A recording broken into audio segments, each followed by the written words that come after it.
we're done. Happy Friday. Woo! Yeah, it's the Friday. Woo! Dude. What up, Avery? What up, Zach? Hey, how's it going? Yo. Andrew is fashionably late as always. I'm sure he shall come. My kids have like 1 week of school left, and they came home today like it was the last day of school. They're just like fucking crazy. wild, like just bouncing off the walls.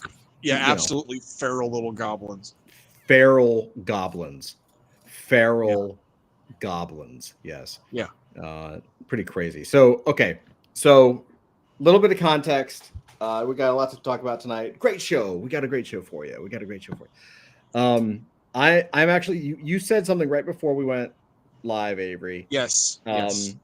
A game that you're playing. Yes. It's called Power Washer Simulator. Yes. Yes.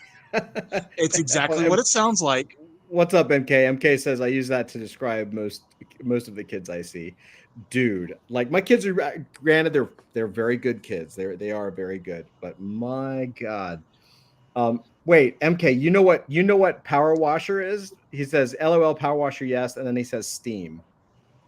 Yeah, I'm playing it on Xbox, but yeah, it's what is Power Washer Simulator, man?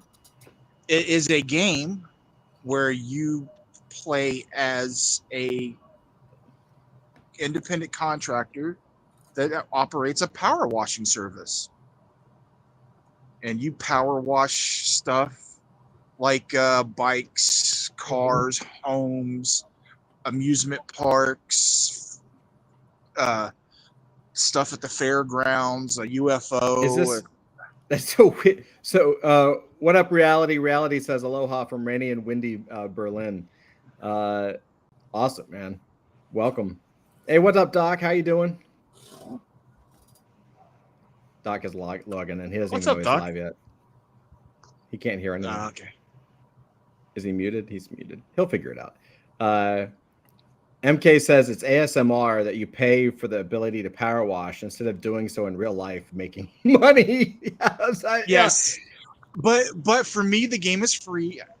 I have Xbox Game Pass. So there's a ton of free games that I'm paying for them. I'm paying for. Is there any way that you can do like a versus? Like, can we do like Power Washing Simulator versus Goat Simulator? You can't. Oh God, that would be amazing.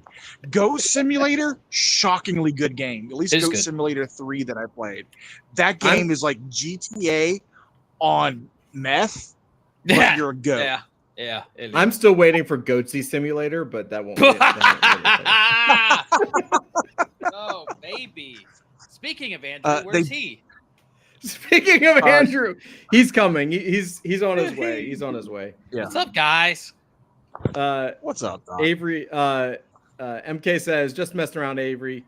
We do silly games like that all the time. Truck driving game, eat the cookie, power washer, rubber ducky game. Yeah, I love those games. I love the weird simulation games. I don't know why. Yeah, I really Power Washer Simulator is the only one I really like. I just tried Spray Paint Simulator. I didn't like it that much, but I like Power I like Washer. how there's all of a sudden there's all of these simulators for random bullshit that you could do in real life. Now there are. There was it was a graffiti simulator. It was called King Spray, and it was on the Xbox 360 when they had the Indie Arcade. But there's also a VR version of it now. It's actually really cool, but you can only play it in VR. But yeah, I love that stuff, man.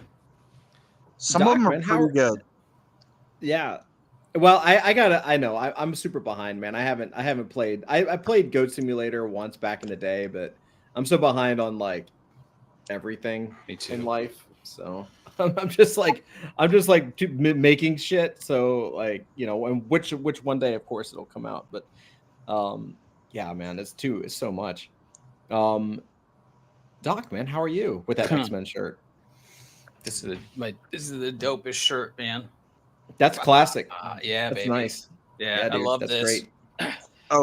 Yeah. Yeah, I'm okay. How you been, man? You've been all around the world and back again. Yeah, been all around the world and back. going through the motions, baby. But there's some things I can't comment on. But there's these other. I can't comment on anything publicly here, but I will say that it's just us. It's just us here. Long laid plans, long laid intentions. The Mobius thing. I do believe that there is some hope, and I have support, and building this actual discovery platform for independent entertainment. We're talking about it. I'll tell you more outside of this. Excellent. So good movement forward. Good moves, yeah, all around. And then, of course, there's everything else I'm doing, but it's like I finally have tapped into enough support and enough people who can actually help build and put in the sweat, Yeah. And so that's a place for us here. It's going to be a place for everyone who's doing awesome stuff, and no grift, no bullshit, just actually positioned for the outside world to discover all the cool stuff that we're making. That's the whole point. Because I don't know if you've noticed crypto Twitter lately, but it is a cesspool. It is a pile of just paid shilling bullshit. It's a mess, dude. Dude, it's so terrible right now. This whole InfoFi thing is, guys. Just so you know, there's a new. Wait, I haven't even heard of InfoFi. Oh yeah, it's like the Yaps. There's a new grift. All right. Okay. It's like, okay, so it's like everyone got mad at the KOLs because they were making a bunch of money. So just for record, what is a KOL? A key opinion leader, which is basically influencers. A real key opinion leader is someone who doesn't need to get paid for their opinion, and that's why it's key, because they move industries. In my regard, yeah. So everyone got mad at the influencers because they kept shilling. It's like inside circles. They keep telling everybody to play these games or play this whatever. Everything fails objectively. Because it's all about the token launch. Everyone's like, man. So, but this is how the inside group goes, right? The VCs give the money give it to the influencers get people to buy the tokens, the VCs cash out on the tokens, everything dies. So everyone's mad about that. So somebody thought, we need to really monetize this attention, right? So they have this InfoFi.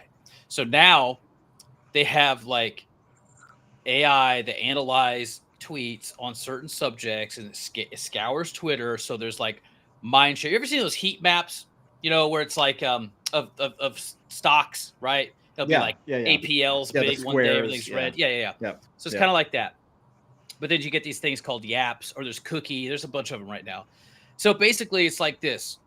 Now, instead of it's like, hey, I'm a project. We've got $1 million worth of tokens to distribute for people who talk about us, right? So it's just all these horrible AI written paid shills. But all it really is, it's like, okay, guys, you got mad at all the influencers. So this is how we're going to basically still give them their inside money, but we're not going to place the blame on solely them. They're just going to use their presence to talk about what a great system the InfoFi thing is, and here's a way to really get that info out, because they still have the biggest follower count, right? Right. And so people are like, this is the one I like, and I'm talking about. So everyone's like, blah, blah, blah, blah, blah, blah. But those guys still get the biggest piece of the pie, no matter what. So it's like it's just like a bunch of snake oil shit, so that to keep these influencers paid, but they can't be complained about. Anyway, so it's filled the entire Twitter timeline with nothing but people talking about either these programs or the shit that's on these programs. So none of it's genuine. It's all shit. If you came in and looked at this from the outside, I would never in a million years in my life bring anybody into this medium, this sector, this industry, and be like, hey, and here's the place where the community is. It's so it's so cool. We're talking about the coolest stuff all day. It's all it is like 99.99% shills, or showing what do you call it? Cropped out charts where you don't actually see the ticker name. It's like I did 150x. You know, fuck you. Nobody cares. I don't care how much money you made. I don't care about any of that. Why it's so horrible. I don't even want to show up. So I just tell everybody how stupid they are now. That's my new thing. But as gently as possible with positive spin. We could be doing better nice, but I think I'm just gonna have to be like, you're all idiots at this point. I understand, but well, I love how this has all come about since you've started traveling and meeting people. It's great. I mean, I've been meeting great people, but the public facing part of the crypto industry, which is the part that everyone else is supposed to be enticed to participate in, is a festering pile. So, this is true. Well, because you've been traveling, I wonder if you had seen this. This is actually for Avery because I want to know what Avery would do in a situation like this. I don't know if you've seen this, but this is something popped up on my feed, and I was like, oh yeah, we should share this with the crew. This is I don't know if you can see this. Oh, I did see that. I just saw that earlier. So this is she says 21-year-old former flight attendant, she's a flight attendant, has been arrested after authorities uncovered a $3.3 million trafficking operation, not for cocaine or fentanyl, but in a new drug made from human bones. You read that right, human bones. Yeah. Officials say the disturbing substance was being sold on the black market as an elite psychoactive drug, and this suspect played a major role in the smuggling operation.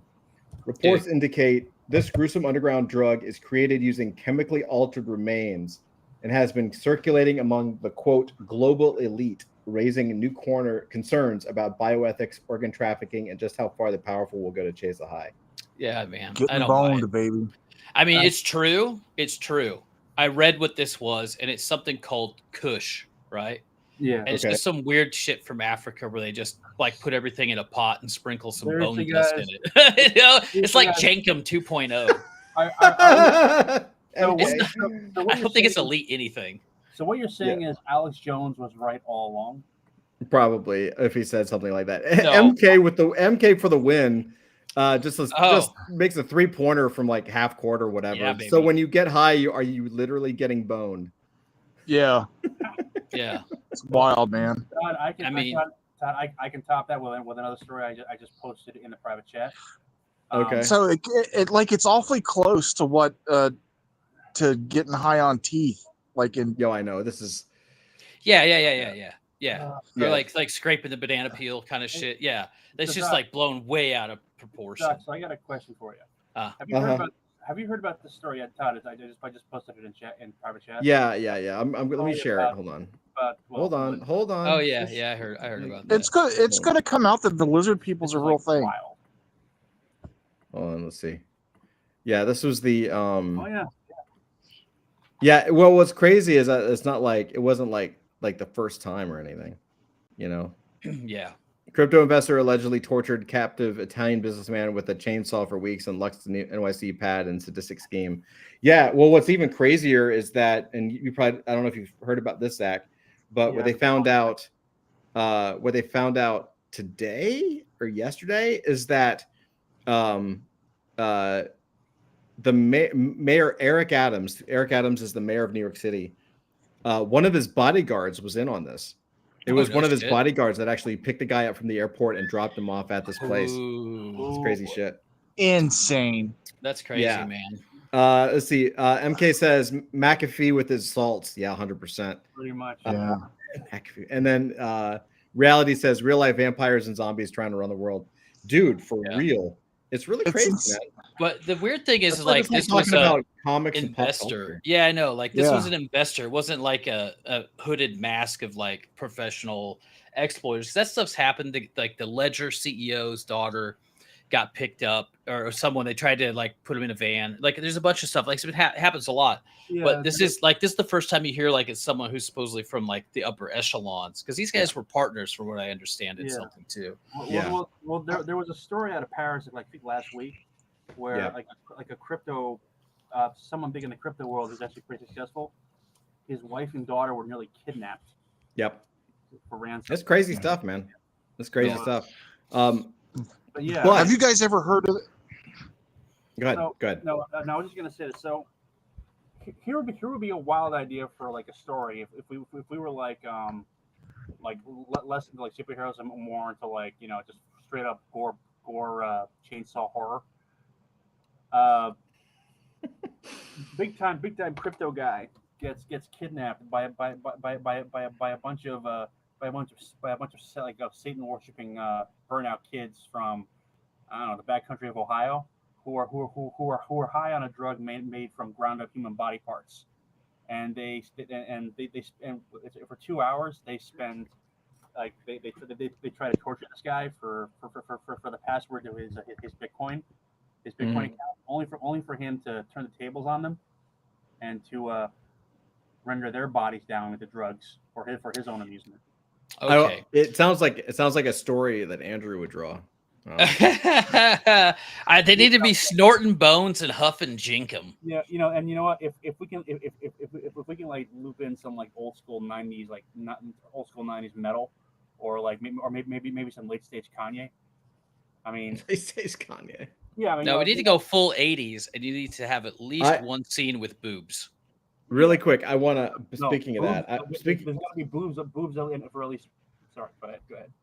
Yeah, you're fine. Boobs. I was just go ahead. Boobs. I got a message. Go ahead. Okay, great, excellent. Speaking of that, Doc, you shared something that I wanted to pop up on screen. Dude, did you see it? So I love this, man. I love this. So awesome. What's cool about this is I'll read it and then I'll put it large. The official Conan the Barbarian 1/12 scale action figure from Icon Collectibles has officially wrapped production and is scheduled to begin shipping at the end of June. Featuring premium articulation and lifelike sculpting, this collectible brings Frank Frazetta's iconic vision of Robert E. Howard's Warrior to life. The Cimmerian, is armed with 2 swappable portable heads, multiple hand sets, and fearsome arsenal of weapons available in limited quantities. Dude, this looks so good. So this is the piece. Not only is this the piece, this is stop motion. This isn't AI, which is great. So just watch this commercial for it. It's so good.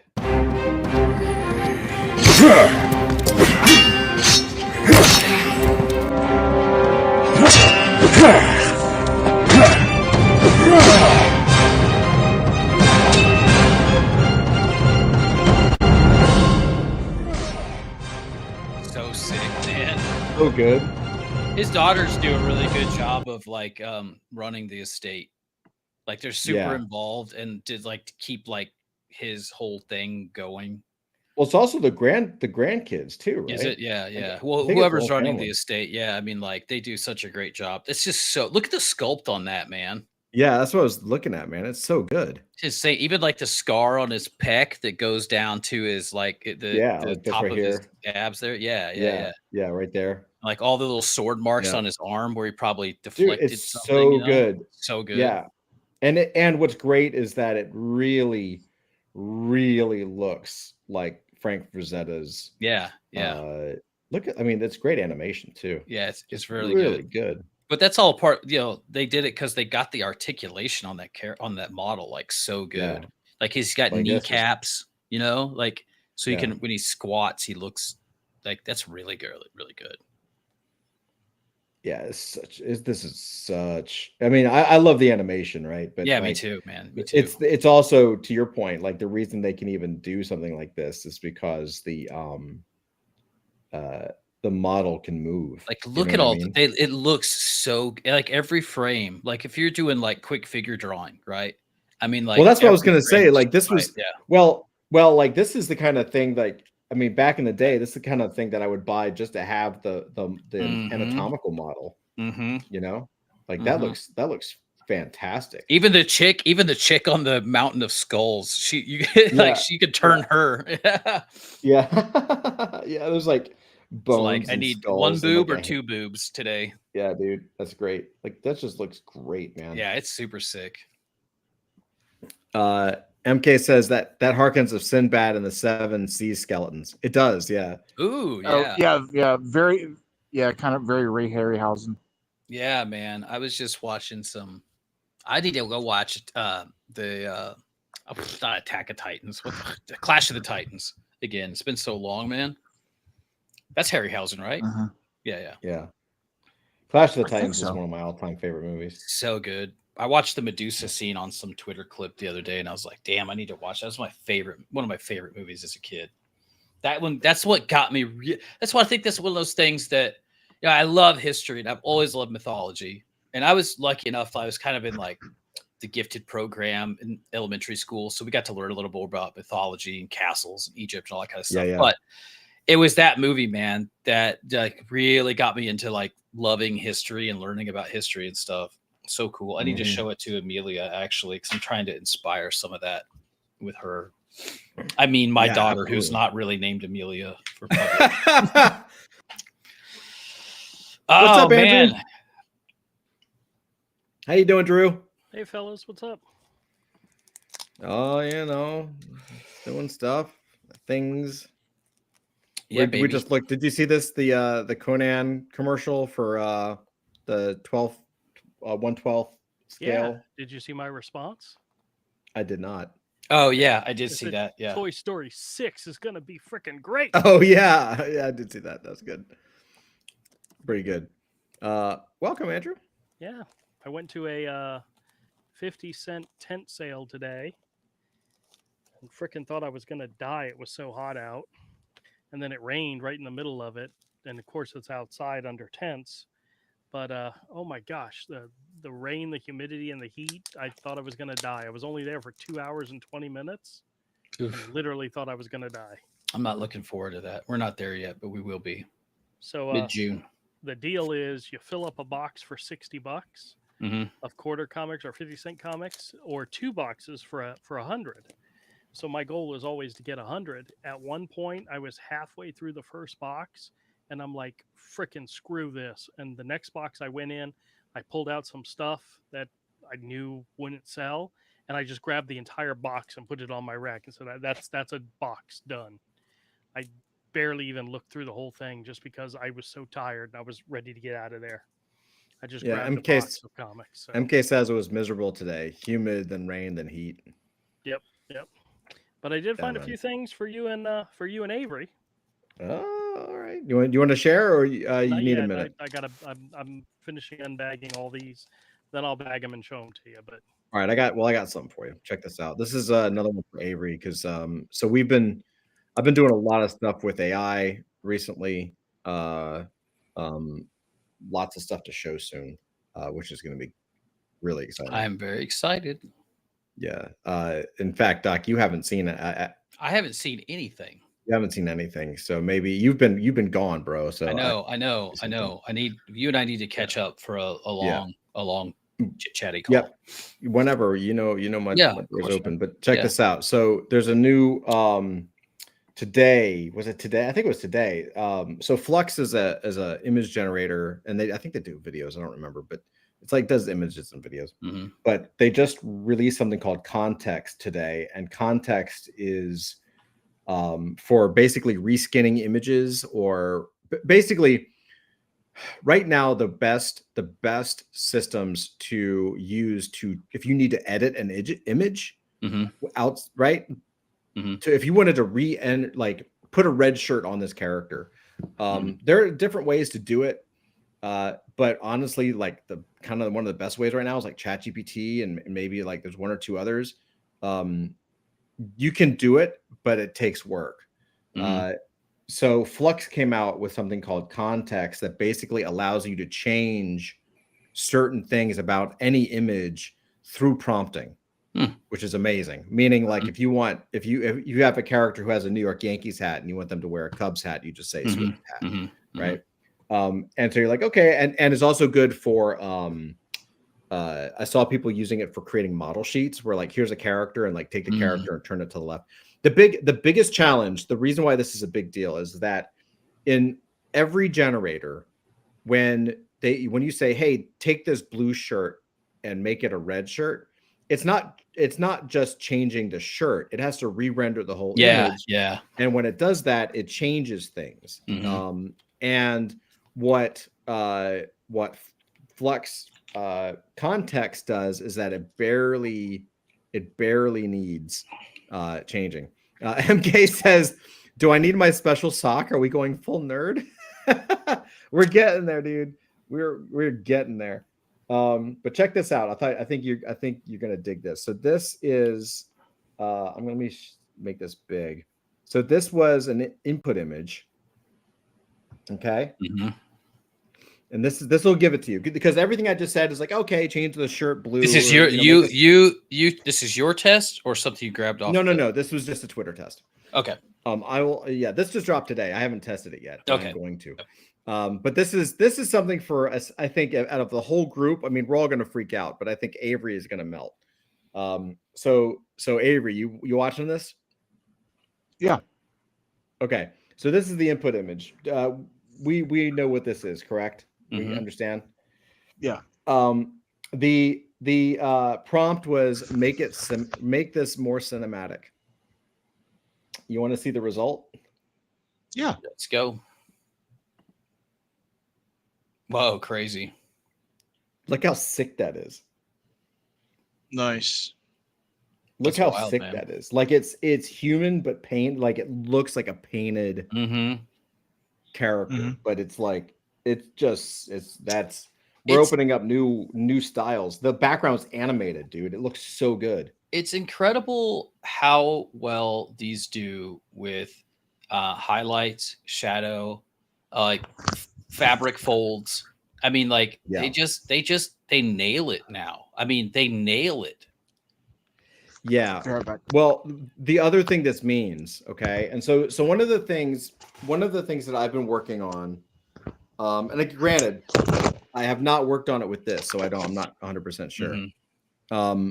But one of the things that I've been working on is taking my old production pipelines and for animation, for comics. Yeah. There's just the way you do things, basically, and that I've done for years, and figuring out where we can plug things in to put like push AI in there to make the system work better. Certainly we're making like I'm using AI to make animation now and live action stuff, which I'll show you guys soon. MK says LOL 6 fingers though. Does he have 6 fingers? I don't think so. Does he? He might. I can't tell. But what something like this, let me tell you why this excites me, because this right here shows you that, and there are other things now that I'll show you with Runway and all this stuff, where you can take a really rough sketch and say in this style or with this character, and it will generate that character in that pose, in that context. So we're getting very, very, very, very close, if not already, to where you could do a sketch. You could sketch your book out or sketch your storyboards out, and then apply a style to it or apply the characters to it or whatever, and then have it render. And what's really cool with this is that from my test before, when I would do, it was almost better to do a rough sketch, because the AI is going to change the pose and it's going to change it, right? So you're like, well, screw it. I don't need to draw it super detailed because it's going to change it anyway. Well, with this, what this is showing you is like it's gold. It's like, it's the same pose. So sure, this one was make it cinematic, but you could take a black and white image and say, paint this and fully paint this, color it, right? MK says, last week I took the card and did a full sequence of Stanwell and Jackson talking. I'm still geeking. So excited for the future. Yeah, dude, that looked good too. And what's amazing, MK, is like it wasn't that long ago where you started messing with that and posted like a couple of generated images, and we were like, oh my God, that's so cool. Like, dude, it's moving so fast. And I've been working on it basically it's been my full-time job now for months. So it's moving so quick that by the time I'm in production of one video, new tools come out that would have made that job easier. And like every day, man, it's insane. It's insane. It's really crazy. I can't keep up. It's really. I'm not even looking though, and I can't. I can't keep up. It's just like I have all these bookmarks. I never go back to them because it's just like they're obsolete in a couple weeks. Yeah, I'll show you some more stuff here. I actually have a file that I keep that basically has a log. It's a table. It's just all the AI tools that I'm looking at, and then out of those AI tools, I highlight the ones that I'm actually using or have used, what they're good for, what they're not good for, how much they cost, like all that kind of stuff. That's cool. No, Dude, MK says, don't just pull a Drew on me, blah, blah, release soon. No. So here's the deal, and I'm going to give it to you here. See, you got Andrew. He's laughing. No. Here's the truth. So what we're doing right now is we are working on the adult fantasy show. We've been working on it for a long time. Honestly, there was 6 months of just study and figuring out exactly what we were going to do because the technology was moving so fast. But we're in production. We got 1 episode in the can. These are going to be shorts. They're probably going to be anywhere from like a minute to 2.5 to 3 minutes. My goal is to do 1 a week. I haven't hit that yet. Right now, it's a minimum. It's taking me about 2 weeks. Just because I'm learning more about how I I know how I tell stories through video and animation, but I'm learning how I tell that same story through the lens of AI and what you know what I mean? Like it's been a combination of like learning the tool set plus figuring out what I can cut. The workflow. And also just remembering like that I'm because of our comic background, our animation background, like our way of storytelling. And this is something recent. Like I've realized that there's really two different, at least with AI storytelling, and not really storytelling in general. Let's just say storytelling in general. There are 2 different avenues for storytelling primarily. You've got, and this is, it just goes back to comics, dude. This is why comics are the center of everything. Like, do you have the dialogue heavy writer? Okay. So you have the writer who is used to writing, and so they're used to dialogue. And there are brilliant people in that category. And then you have the visual storyteller who's used to shots and scenes and visual storytelling. And of course, we know a lot of stuff in comics. There's phenomenal people in that. Well, I'm seeing the same thing now in the AI space because there are some, and I'm very excited for it because I'm telling you, I have scoured YouTube. And I'm deep in it, man. And I'm gonna say there's maybe like 2 channels that are actually where the people know what they're doing, where I can look at it. I'm like, wow, that's really good. 99% of it, like 99.9% of it right now are just people who are push button render movie. They call themselves an AI filmmaker and it looks dope. It looks great, but like the story's terrible. The cuts are terrible. The dialogue is terrible. The lip sync is like, they don't know what they're doing. Yeah. They will eventually. They will, right? Like this is breeding a whole new level of creator, but boy, they're clueless right now. And so, anyway, point being, we're working on a show. My goal right now is I'd like to get 4 or 5 in the can, like done before we launch the channel live, just so that I can take a break at some point. Like God forbid I get sick or want to take a vacation or something like that, because we are going to keep this going. And at some Todd's point, working so much, he's just got his pee jug next to him, so he never has to get up out of the trucker style. But yeah, man, it's looking really good, dude. I want to see it like so bad, man. I really want to check it out. Avery saw it yesterday. I mean, Andrew and Zach did too. But Avery, what do you think? They've all seen it. Oh, I like it. Yeah, it's pretty fun. It's pretty That's fun. cool, man. I watched my new channel. I watched my new channel today, Muppet Corner Scams. Did you really? Oh yeah. Look it up on YouTube, Muppet Corner Scams. Okay. I saw the picture you sent me. That was great. Fantastic. MK says, did you make Drew a Muppet? Is that what's going on here? Sorry. No, you're good. You're good. Let me do this real quick. MK says, I just think it's really admirable that all AF holders are sharing in the proceeds. What a mensch. I'm trying, brother. I'm trying. I got to build the treasury before I can share the wealth. Everybody gets a no prize, MK. Everybody's getting a no prize. So, Avery, what is this Muppet Drew thing? Oh, Jesus Christ. It's actually there. That's so funny. Yeah, it's there. Wait, Muppet Corner Scams. I'll share. Where is this?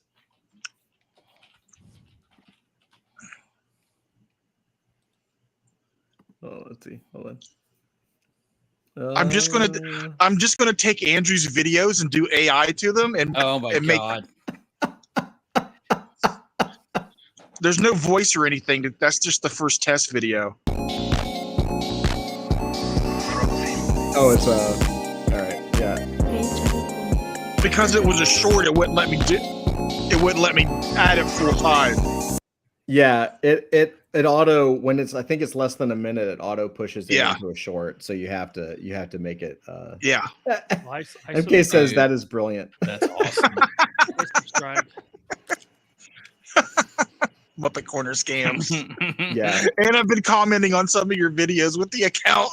Or you have? Okay.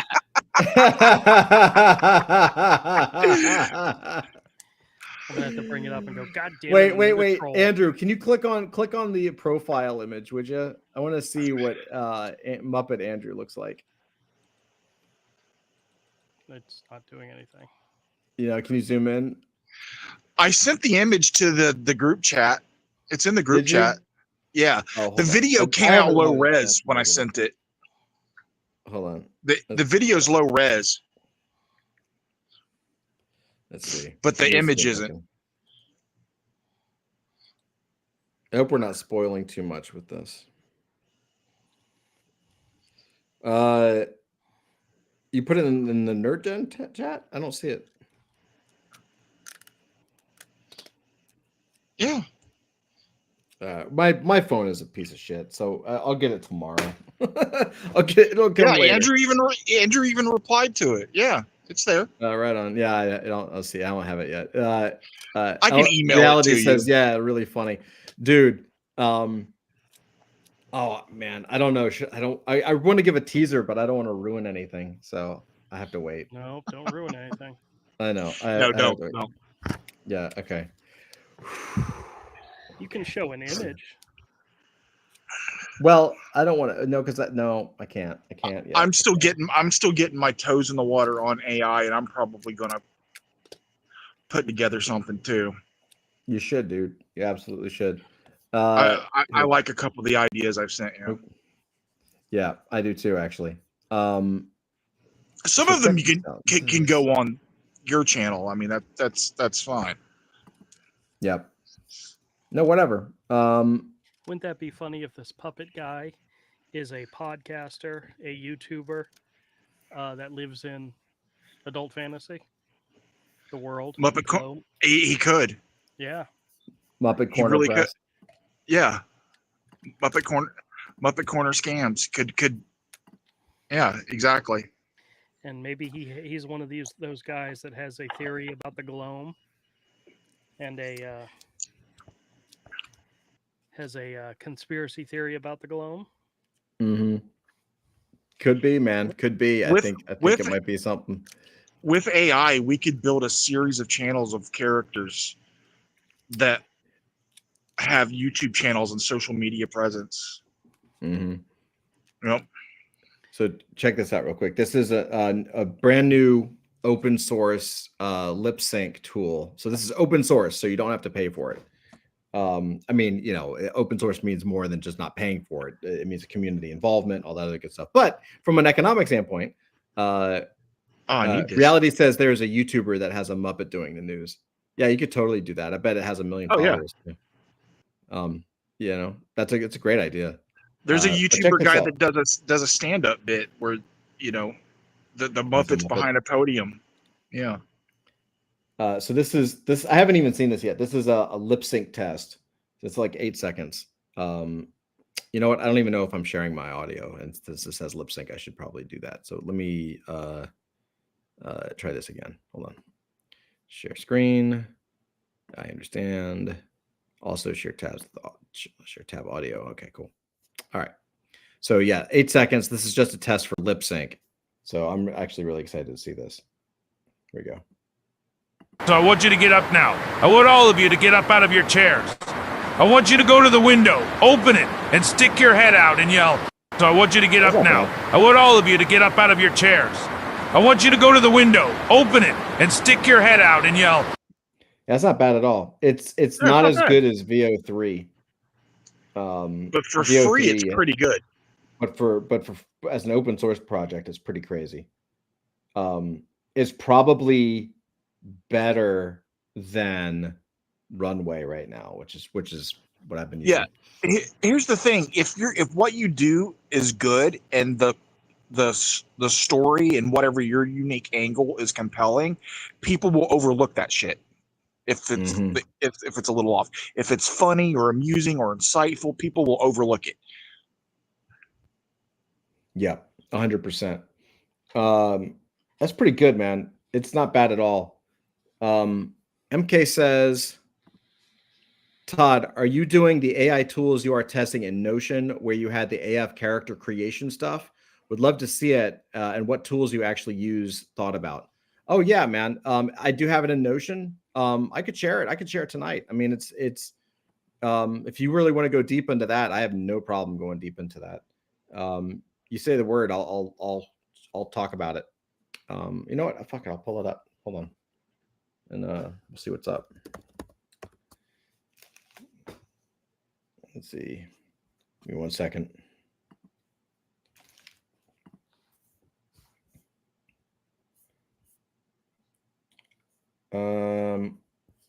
All right, cool. MK says daddy loves rabbit holes. Yeah. All right. So this is some of this stuff. Some of this stuff is just, I mean, this is all internal stuff. So some of it I might skip. I'm not skipping it because, I mean, some of it down at the bottom, I think is private, but for like AF show stuff. But most of it, if I skip, it's honestly just because it's, I don't know, personal weird notes. I don't know. But here, let's do this. Okay. So these are my notes. Let me see if I can zoom in. Haha. All right. Is that better? Can you see this okay? Yeah. Yeah. So basically, really quick, I'll just scroll through it and I'll kind of scroll back. But like, basically, I've just broken down my pipeline into like, color and lighting. These are just the different steps. And I've kind of tracked all of my steps as I go about everything. And then all the way down to the costs of doing everything. So what I'm going to do is I'm going to, I'll go through it real quick. I mean, a lot of this is just because there's too much. Like I have to kind of figure this shit out. So, concept and brainstorm, I can kind of skip. This is just me like once I get my feet wet, once I get like half a dozen of these things like actually done, these are better tooling for like better YouTube videos. Right. So 1 of 10, vidIQ, TubeBuddy, you probably know half of these. Thumbnail tests software, like stuff to, we're taking this seriously. So eventually it's going to be like, okay, how basically pushing the SEO for like packaging of YouTube videos for like thumbnail and all that kind of shit. So some of these things I've used, some I haven't, most I haven't. If it's white, I probably haven't used it. vidIQ I actually have. I've got like the free version, so I've highlighted it. This is where we get to some of the good stuff. So for the storyboards, I've been bouncing back and forth. The truth of the matter is that there isn't. Here, let me zoom in a little more here. There isn't like one image generator that's really good. Midjourney is awesome. Midjourney is still king in terms of visualization, but it's kind of now losing, in my opinion, when it comes to cinematography. Like they kind of, in my opinion, this is just my one person's opinion, they kind of fucked up with version 7, which is out now. I've been on it since version 4, so I've been on it for a little bit, for a while. But version 7 is everything you make is so beautiful and so quote unquote Midjourney that it looks like a fashion photo. And even when I add filters to it or say use this type of film grain, when I make it look like a cinema still, it's so pretty that it's almost unusable in any other way. So what I'm using Midjourney for right now is establishing shots. When I need a shot of a city or a shot of a skyline or a shot of a statue or a shot of building or an office, whatever, just a scene of objects, like an establishing shot. Midjourney is the best. It kills it. ChatGPT has, and really ChatGPT and Google Gemini with AI Studio, those two have become kind of my go-tos right now. ChatGPT, like I can pretty much type in anything, and if I get past the ridiculous content filter that it has on there, and I think they have gotten better with it, but I can pretty much get anything I want out of it. The problem with ChatGPT is that it looks like every ChatGPT image looks like a ChatGPT image. There are other things. There's tons of others, like Runway has a generator. There's a million different image generators out there. I have not tried them all, obviously. The problem that I have with other image generators, though, and the reason why there's so few up here is because the other ones have issues. They're a few generations behind in rendering, meaning you might get a still that really looks like it came out of a 1970s spy thriller movie. It might be like perfect and on point, but the chick is going to have 6 fingers, right? Or her arm is going to be broken, or there's going to be the background is going to have a smeared face. So in terms of getting a shot where everything is crisp and clean, it's still pretty much Midjourney, ChatGPT, and AI Studio. Canva, AI, and by the way, get Gemini AI Studio I use because you can actually put an image in there and you can almost create a keyframe. Now, the tool that came out today, Concept or whatever it was called, I haven't played. I just showed you with the anime thing. That's basically what I'm going to try next, because what I was using for ChatGPT is if I have a character here and I need that character to raise their hand, I could just say, have this character raise a hand, and it actually regenerates it pretty good. Canva, I don't pay for it. Canva, I'm using as a whiteboard, and I use it for my storyboard management. So on Canva, I have my storyboard, like I have the entire video boarded out and like scene by scene, shot by shot with the script underneath it. And so once we have like a little idea or a concept, once I have that in my head, I just kind of plan it all out inside of Canva so I can see the entire thing together. Is this interesting, by the way? Yeah. Speaking of the context thing, I was just scrolling Twitter, and the first thing that came up was Leonardo AI already has a tool that's combining context and GPT Image 1. Yeah, they're all coming. I mean, they went all of these platforms. Everyone's doing it. Yeah. It'll be all in all of them by tomorrow. It's that bad. They just work all night to get it done. Character design. There are a bunch of actual ways to do this.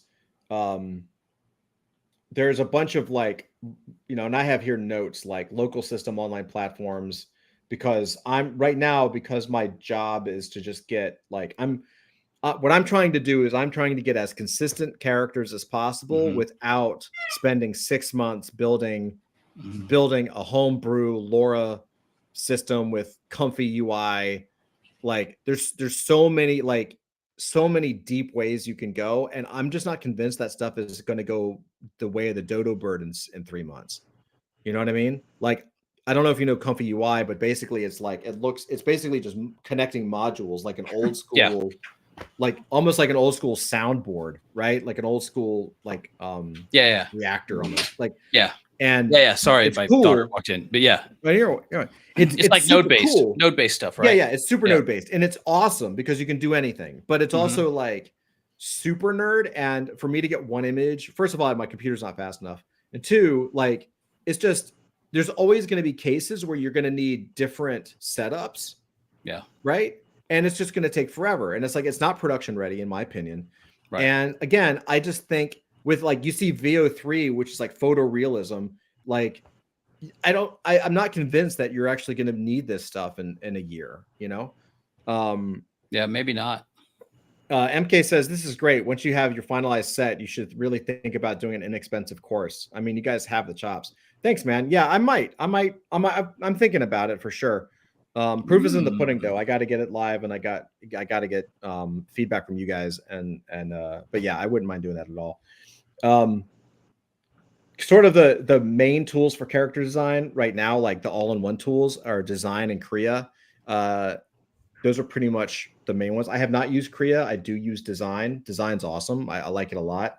Krea, I'm probably going to use it for one of the spots I'm using now, because I'll tell you the biggest issue that I have right now as an animator trying to do this, the biggest issue, the hardest thing you can do, and the thing you do not see anybody doing, we're going to be as the first to do it, which is not a humble brag, is it is very, very difficult to take a character that you have that already exists and push it into the AI space. Everybody creates characters in AI because it's much easier to then make the model from the original render. You keep rendering, you hit the render button until you find something you like, and then you're like, yeah, that's cool, and you make the model. If you have something and you need AI to match that model, very difficult. I think I have a good idea. Yeah, it is harder. It's super difficult. I think I have a way to do it, but I haven't. I'm going to be testing it like next week, basically. Dude, I've spent hours and hours and hours just to get a few seconds of something that looks kind of like Heena's talking. Right, and that's the thing. It's so 90% of my job when I'm doing these, the animation does not take time. Hitting render on the render button for the videos, that's like fun, and you just pick the one that looks the best. But in order to pick the one that looks the best, I spend 99% of my time after the script. 99% of my time is rendering, getting that shot, and then kit bashing that shot through like 20 different tools, from Photoshop to all these AI tools, to make sure that that shot is perfect. That image is everything, because these are image to video is pretty much where it's at. You can do text to video, but you're kind of gambling. Image to video is I want this image, and I want it to move in space and time, and this is what I want to have happen.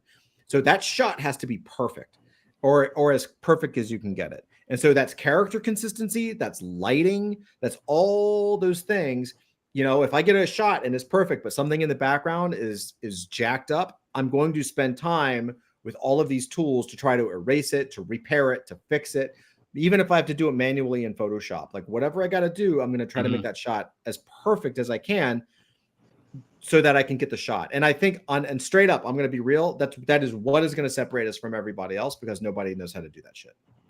They just don't have the experience to do it. So yeah, that's fair. You know, not to say that we're going to be a million subs or whatever, but it's definitely going to look like we know what we're doing, because we know what we're doing.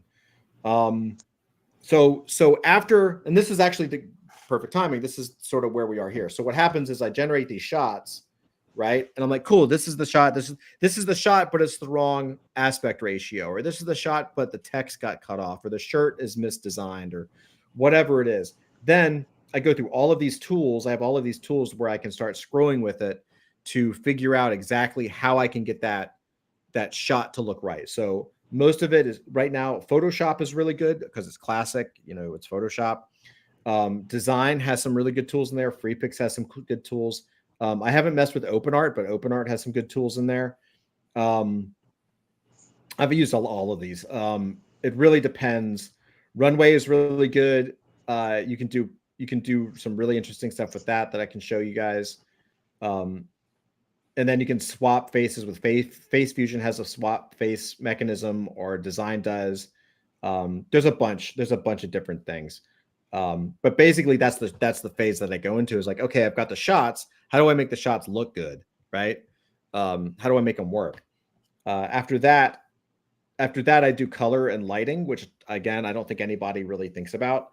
But when you're rendering from all these different systems, like Midjourney looks like a Midjourney image, ChatGPT looks like a ChatGPT image, and then I'm kit bashing in Photoshop and just like all these different things to kind of fix these images up, like patching everything. And so what happens is when you look at it as a storyboard, they're all like different brightnesses and different colors and different weights. The tones, the lighting is all fucked up. Right. So then what I do is these are all a bunch of tools that I can use to do that, to create a LUT and kind of fix the lighting. So yeah, that's really the key, right? Getting your LUTs right. I know that's like so huge, and It is, and I used a tool on the first episode. I did this thing called Retouch for Me, and it was a demo, and it looked really good. This time, the one I'm working on now, I actually believe this is cool. I had ChatGPT. Here's a secret, and you'll get a nerd out in this, Doc. MK, you might as well. If you're into LUTs, like actually toning to make, I want this to look like the movie The Matrix, right? Like the color tone. You can give ChatGPT a reference image from any movie and say, create a LUT in a .cube format, because that's the .cube is the file format. And it will do it for you, and you can download it and use it in Photoshop and Premiere. That's cool. It will create the LUT for you, which is dope. Wow. Yeah. So that's what I did this time, because these cost money, and I was like, well, what if I just had ChatGPT code it for me? And it did it in like 10 seconds. Wasn't perfect. I still had to go into Photoshop, and I still have to tweak some settings, but like it's free, and I don't mind tweaking settings. That's how you get shit perfect. MK says, "Oh snap, yeah, dude." Like, and it wasn't even like a big code base, like something you would expect. It was just like, here it is, great. I was like, holy crap. So color and lighting is the next phase, right? Then we get to video generation. For video generation, it's really simple right now. Video generation simple. If you are into image to video, Kling is the winner. If you are into text to video, it's Veo 3. And there's use cases for both completely. MK says, have you decided final render display? And he says MOV, MKV, Unity. Yeah, it's going to be a these are traditional videos. So we're rendering them as MP4s, MP4s and MOVs, whatever. And then they'll be pushed to YouTube. So they're regular videos. It's straight up in my wheelhouse. So it's really cool. Dope. So video generation, all good. Topaz Labs uses for upscaling images. Runway is great for B-roll because it's got high quality output and you don't have to spend as much as with Kling. Voice and lip sync. 11 Labs for the audio, Runway for the lip sync. What's really cool about this is you can have 11 Labs mimic a voice or generate a voice from scratch, and it's pretty good. And then what I do is Runway Act 1 is fantastic. It looks a little puppety, but I think they're going to be updating it really soon because of all the lip sync things that have come out in the last week. But with Runway Act 1, what I can do is I can sit there and record just in ScreenFlow. I'll sit there and record myself acting. And what Runway Act 1 will do is it will take my facial performance and apply it to the character, and then I can apply the voice, right? So basically I film myself, I record myself acting, and then 11 Labs translates my voice into the audio of the character. I meld that into one movie, so it's me talking like a Muppet or whatever, right? And then I push that into Runway Act 1, and it melds it into my video. Dude, I met somebody in Dubai, fantastic. And he was working on some stuff, and he's like kind of quasi AI, but he's got some other stuff. It's all has to do with the animation. He's like, hey, check this out, dude. Flashes his phone in front of my face.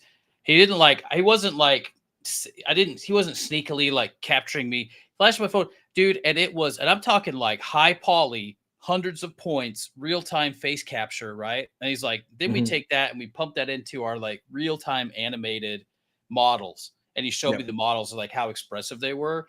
But dude, it was incredible. Like, I mean, the accuracy, because I did I don't know, all that stuff, and it picked all of it up in real time on the dude's freaking phone. Yeah. It's incredible. It's so beyond what people think right now. And so Runway Act 1 is great because you can get genuine performances out of it, right? Everything else, like Veo 3 is right now the best for lip sync in terms of like how real the faces look, but it doesn't it still feels generic. Like it still feels like a computer, like it doesn't feel human. When you do Runway Act 1, even though it's not as quality as VO3 in terms of realism. It's more human because it's your performance. So the way that you're going to inflect your voice, the way you raise your eyebrows or turn your head or give a little wink, like these are human things that really kind of put the cherry on top. So that's voice and lip sync. These are just a ton of ideas. And I bookmarked that one tonight because I got to put it on here to track it. Sound and final edit. So sound, 11 Labs, artist list, free sound. There's a ton of them. I'm using Udio for music generation and because I know a lot about it. Premiere and After Effects for final compositing and delivery. I'm using something called Motion Array, which has a lot of sound effects and FX that I can find. So I'm doing a lot of stuff for film grain and CRT effects, things like that. So these are just links for me to go get it. Social, these are just honestly for me to remember, like, hey, let's not just do YouTube when we go live. Like we can do other things as well. So these are just like different ways we can go about it. Color matching ideas, costs. So this right here is just the straight up costs associated with the whole thing. If it's in green, that's me that I've used it. That's what I'm doing. So you can see like design, I'm at the $8.99 level, but I'm thinking about the $20 level, right? And then I'm trying to figure out which one's giving me the best deal for credits on the right side. And it's very tough because a lot of these systems look and sound very, very similar, but they're only missing like one, like this one has one feature and this one doesn't, and like, so it's very, very subtle. And then this is just sort of like me tracking the costs, and just super awesome. Man. I would love to get like access to that. Just so, thank you for putting it together, dude. It's like man, insane. Yeah, dude, it's pretty cool, and what's really good about this, what I really love about this is that the minute I run into trouble, or the minute I can't figure something out, or the minute something isn't working, I could just come here and say, well, oh, right, this one. Right? Because I have a million bookmarks and I never look at it. Like it's impossible to find. Like I never look. So but this I can just go boom. Oh, I'm in audio and I'm having trouble, or I'm in Final Shot and I'm having trouble with this pose. Oh, right, ControlNet is an option, and that's on Hugging Face. Boom, I can go do it. Right. So I can really just like kind of dive into the process. That's the posable thing, right? ControlNet. Yep. Yeah. Yep. MK says, anxiously awaiting. Thanks for sharing. Yeah, brother. Thank you for asking. We know how it is, man. I know the Adult Fantasy Discord, it seems like we're not doing anything. I know it, but it's just, to your point, it's like, I don't like teasing people, and I'd rather not say anything than be like, we're almost there. It's coming soon. We're almost like, yeah, we're working on it. I'm hoping to have this launch by midsummer. Like we've got, so one episode is in the can. I'm working on the second episode. And I've got a total of 4 episodes right now in progress, and somewhere in progress. So one is complete, 2 are in the storyboard phase, 1 is in the script phase. And then I kind of have some ideas for 5 and 6. So get them done. I'll be working on hopefully 7, 8, and 9 when episode 1 comes out.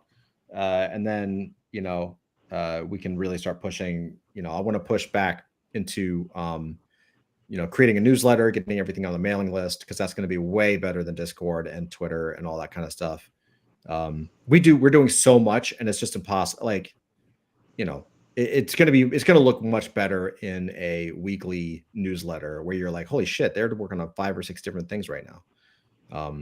It's just too hard it's too hard to be like, oh, tell people on Twitter and then tell people on Discord. Man, like better to once you got it done and just fucking kick it all out the door. Be like, check this out, assholes. Yeah, totally. MK says, I promise I'll put on clothes for the premiere, not leaving the house, but I'll put on clothes. MK, if you put on clothes, I will be sorely disappointed. That is not the Adult Fantasy way, my friend. Cool. So, hey, Todd, yeah. Did I ever send you the 5-second clip where I got it to look like Heinous was talking in that animated thing I did? A Heinous like a podcast. I don't. If I didn't, it's in a new. I did. I just Okay. did just to make sure. I don't care if you show it. He says share. Let me see. It's in our group chat. It's in email. Email. Okay, God, because That way, because when I post the videos in the group chat, sometimes you don't get it or it de-reses it. I swear to God, I live in a dead zone. Like my Well, also when I add it to when I add things to the group chat, it'll de-res videos. They'll look all pixelated and shit. Let's see. Okay. Yeah, I did see this. Okay, hold on. Let me I'll share it. This looks great, by the way. Yeah. But that took hours of trying over and over again just to get something to keep the style, not change hard. And not change the drawing. Does this have audio? It has no audio. Okay, it's just me trying to make it it's just how I can see how it's going to animate Heinous for the podcast. I love this idea. All right, so we're gonna hit it. Let's see. That looks great, dude. That does look great. Yeah, but it's so hard, right? It's so difficult. Yes, to, like, it's very. It's hard to get it because it kept changing. It kept like changing the head and changing the hair. It's like, no, stay on. Like, but I needed some kind of proof of concept of that I could do something, and it still looked like a comic book drawing. So funny. Yeah. What's he going to be talking about on the podcast? That's what I want to know. That's all stuff I'm still working on. Yeah. Like Jim Cramer, stocks and bonds and shit. Or like probably, Alex Joe, like what conspiracy shit in his world. Yes, it's gonna be like Joe Rogan. Yeah, kind of a thing. Yeah. Super good, man. Well, what else we got? We got some. I mean, I got a bunch of comics and stuff, but I think Andrew. I'm gonna toss Andrew to the wolves. He's got to be ready by now.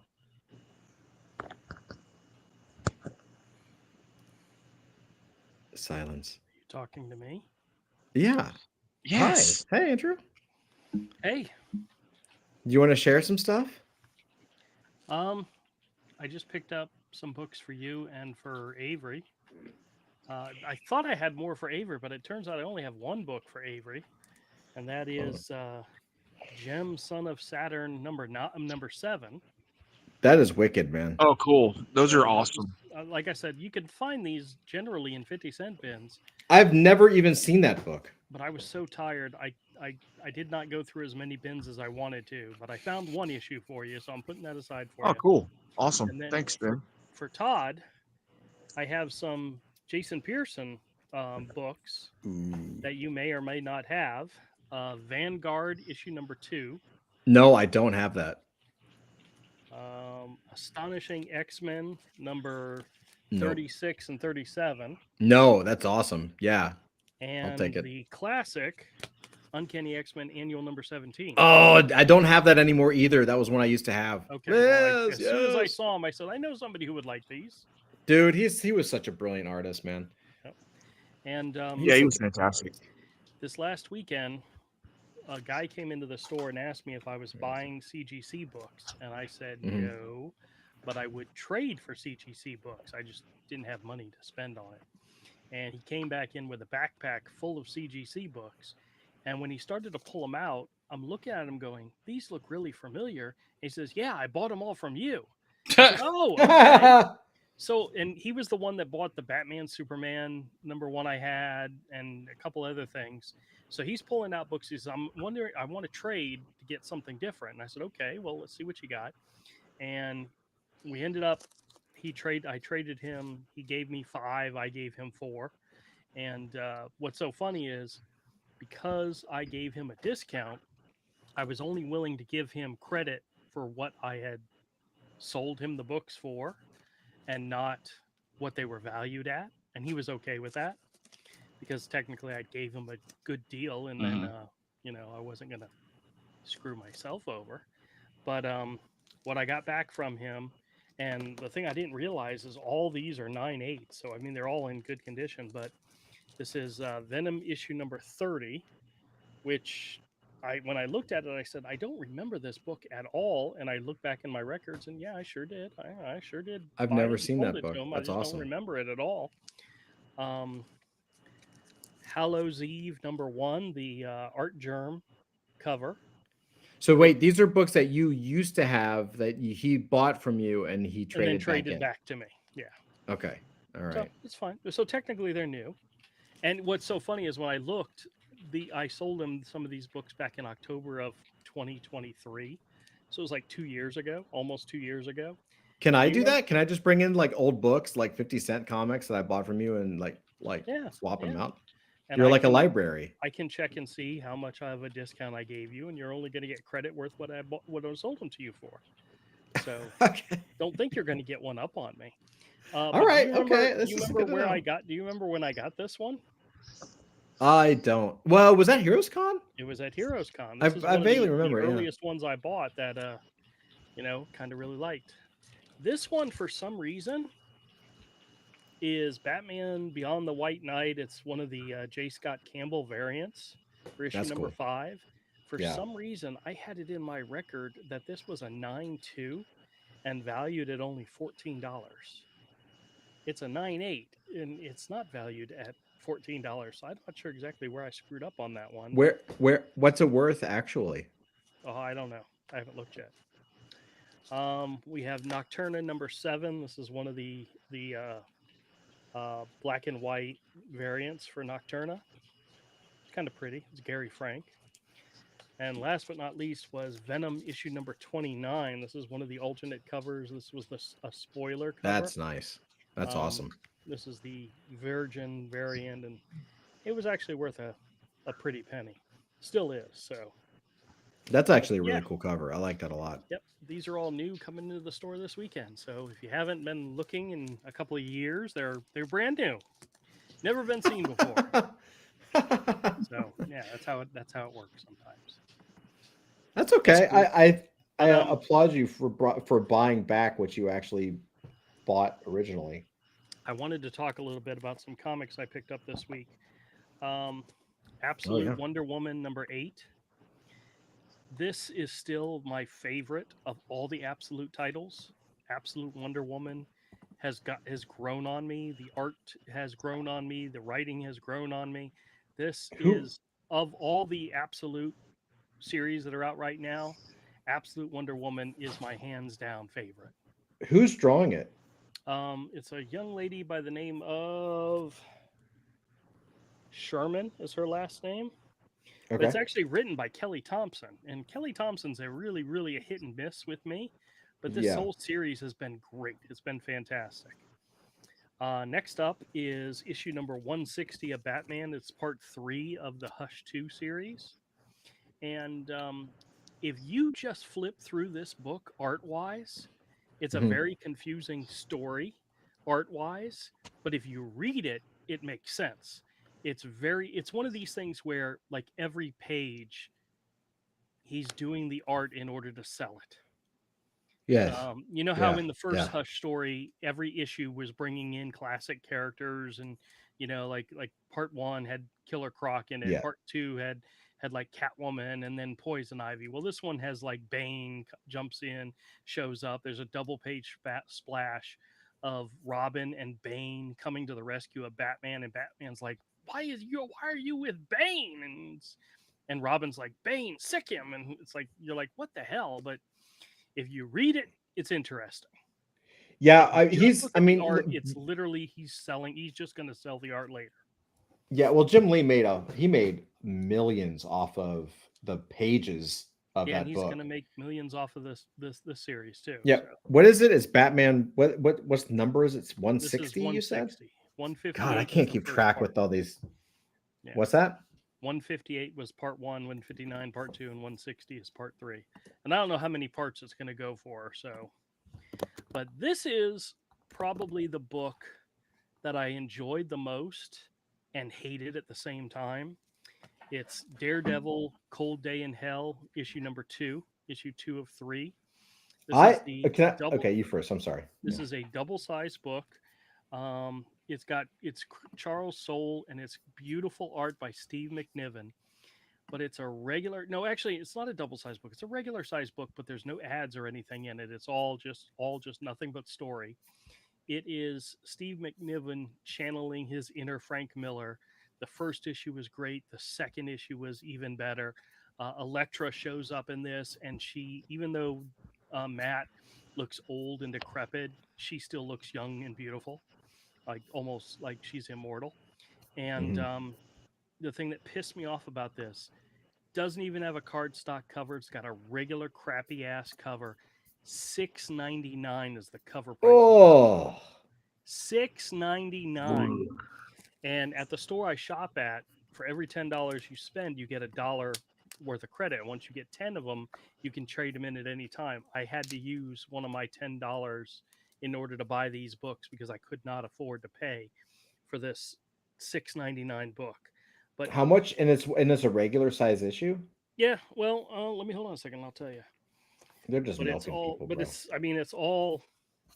it's him channeling his inner Frank Miller.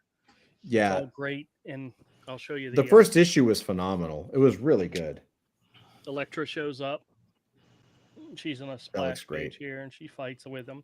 And he's fighting a bunch of guys, and she shows up to help him out and starts chopping off their heads. And Matt's like, stop. Just funny. But it kind of looks like they're trying to get that Lynn Varley color style too. Yeah, it looks well. McNiven colored it, I believe, and yeah, it's 100% Lynn Varley. It's 40 pages. It's not all 40 pages of art and story. There's a bunch of extra stuff in here. I don't know how many pages. There's layouts and stuff and so forth in the back. You know, stuff that you would get like in a collected edition and so forth. But yeah, I got the preview for the next issue. But there's no ads in here or anything. It's just all 100% book. But $6.99, freaking A. That's a little extreme. I think if all 3 issues are $6.99, which I'm fairly certain the first issue was, that's like $20 or more than $20 for all 3 issues of just comics, not trade paperback, not collected edition, but just the comics themselves. Well, that's the problem. That's why everyone's like, screw it. I'll just wait for the trade. Yeah, it's hard. It's absolutely hard to swallow. But it's gorgeous. The story's been great so far. And I hate to say it, I'm going to pick up the next issue. I need to see where it ends. But Marvel's just... Oh, they're taking advantage of me. Do you think they're just sort of in that phase where like they're selling less, so they have to charge more to kind of make the bottom line the exact same? I don't know. Part of me always thinks that what they're doing is they're paying the creators more money. So they're charging more money, so the creators, it becomes worth their while.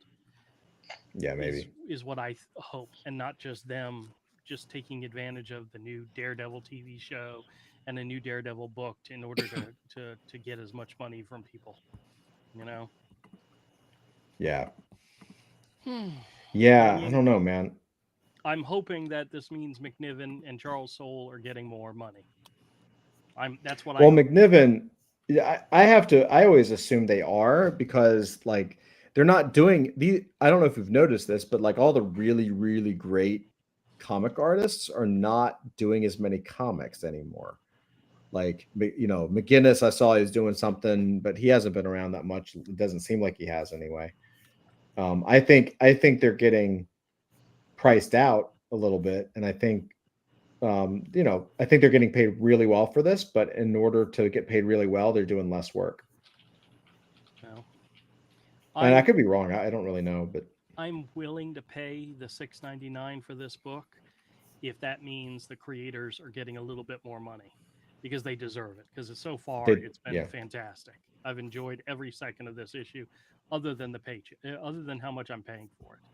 I'm really like. I'm pleasantly surprised to see quality pages, because I haven't seen good work in a long time. And I know there's some good stories out there. I'm not trying to knock everything, but I'm just a lot of the modern art styles are very underwhelming to me. They're just not that good. It doesn't mean there's not exceptions to the rule, but man, well, I'll be honest with you. If Marvel, and this is the only Marvel book I've bought in a very long time. I usually check out the Marvel section first, ignore everything that's on the shelf, go to the Independents, buy a couple Independents, go to DC and buy a couple of DC. I have not bought. Yeah, the other thing I bought this week was Justice League Unlimited, the latest issue of that, which I'm not spotlighting that or anything, just because it was just a regular issue. They're doing a storyline right now that I'm following and I'm enjoying it, maybe a little bit. Sometimes I'm not. It's like on part 5 and it's been boring as hell. So I like how you went like, yeah, I got the storyline that I'm really enjoying, maybe not really. I had to think about it. That's pretty funny. Oh God. What else you got? Anything else going on? No, just doing my thing. Here, I'll show you. So circle back to the AI thing. I'll share this with you. Oh, This is. I was going to ask: is anybody familiar with that show, Ghost Adventures? Oh hell yeah, of course. Yeah. Did you see where one of the guy's wife plotted with a guy she became a prison pen pal with to kill him? No. Yeah. What? Okay, one of the dudes on Ghost Adventures, his wife fell in love with a prisoner, a convict she became pen pals with, was plotting with the convict to kill her husband. Jesus. Yeah. And Wait. This is real life. I mean, Real life. okay. She's She's being plotting charged. with the ghost. No, with the Oh. convict. Oh, okay. She became pen pals with a dude in Oh, prison. okay. So she was on is it a TV series? Her husband is. He her is. husband. Aaron. husband- Yeah. Here, I'll share it. Yeah. Oh, okay. I thought this was like Ghost Adventures, the real life documentary. In this episode, a woman plots with the ghost to kill her husband. Like true crime. He's one of the Okay. members of the show. And his wife Okay. is trying to have him killed. Man. Well, I think all these ghost shows are fake, but I watch them. I enjoy them. I think they're funny. I think they're really amusing. And like this dude's life just is like weirder than any of the shit they do. I know. Like his wife's trying to get him whacked. That's crazy. Like just divorce him or something. Yeah, Did you see I the think quote? that's his second wife. Did you see the quote? It says, "Am I bad?" Scroll down a little bit under this next photo. It says, "Am I a bad person because I chose to end his existence, not a divorce?" Okay. Yes. Yeah. She's that whacked out of her head. She's like, did this make me a bad person? Jesus. Yes. She alleged to have offered $11,515, cheap bitch, just rounded up to 520. God, to pay for the job and shared information about her husband's location with the inmate who was supposed to pass along to a hitman he was communicating with to carry out the murder. The charge of soliciting to commit murder was dropped because she had a plea deal. Damn. Jeez.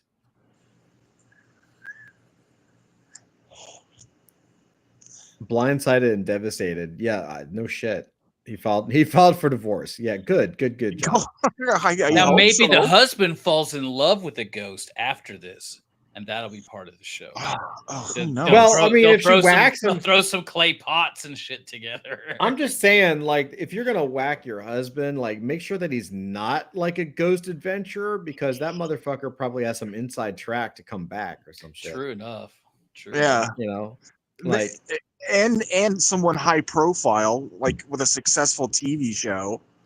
You know, like no one's gonna look into that as suspicious.